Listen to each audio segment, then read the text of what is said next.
Good evening, and welcome to Ask Sebastian, with me, Sebastian Presley. And before we go any further, I have another update on the protest that is taking place outside Sudbury Manor.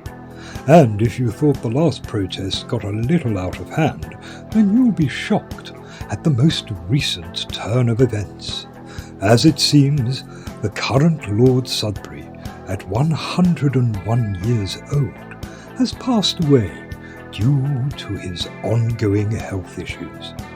And of course, true to form, the Sudburys themselves are blaming the protesters for making too much noise with their chanting, saying that the noise pollution caused Lord Sudbury's health to decline rapidly.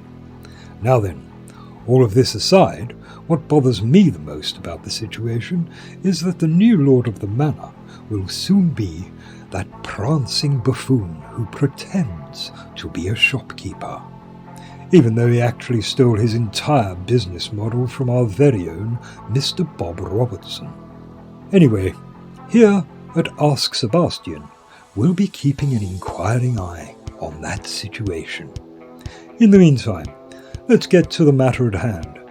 And this week, I have a fascinating question from a Miss Chandler in Weston-super-Mare, who wants to know how I ended up being part of the team that was sent to Antarctica by the United Nations to investigate the caves beneath Mount Erebus.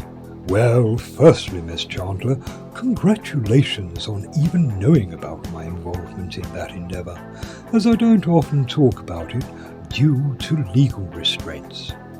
And let's not forget, of course, that I wasn't actually among the first wave of scientists to be allowed to examine these caves.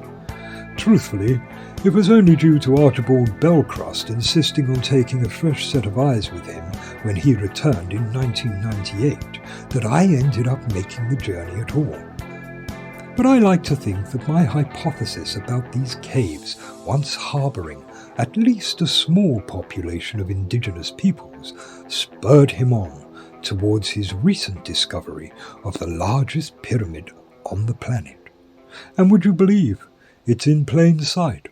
Anyway, my connection to Archie Belcrust goes back to when he himself was a student at Hotch Academy, back when I was employed as one of the masters.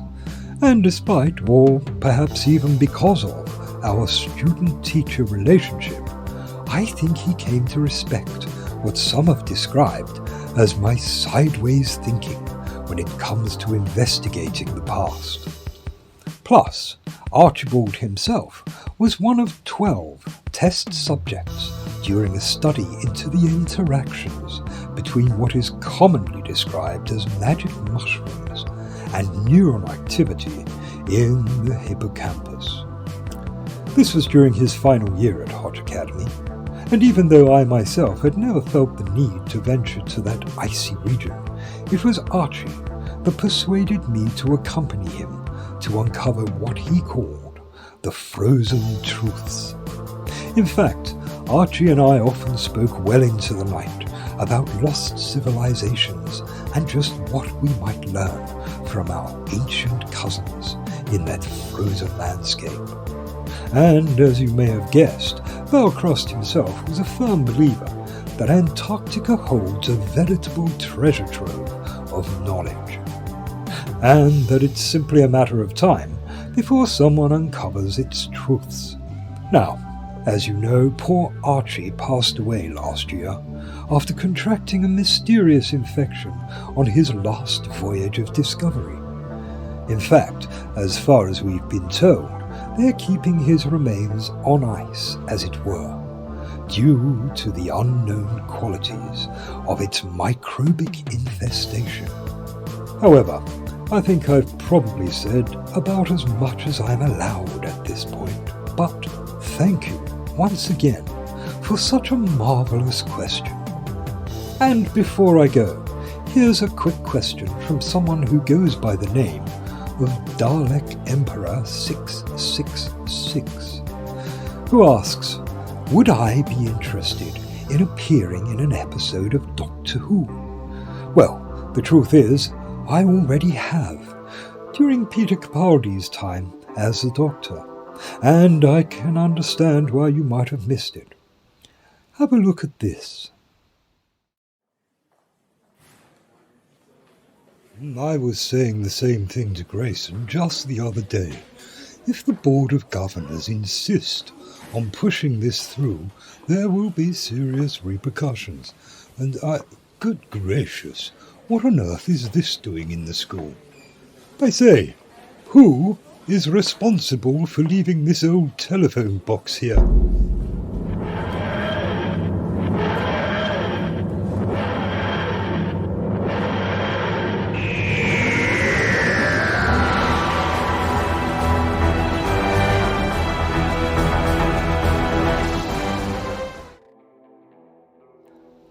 And that's about all we have time for this week.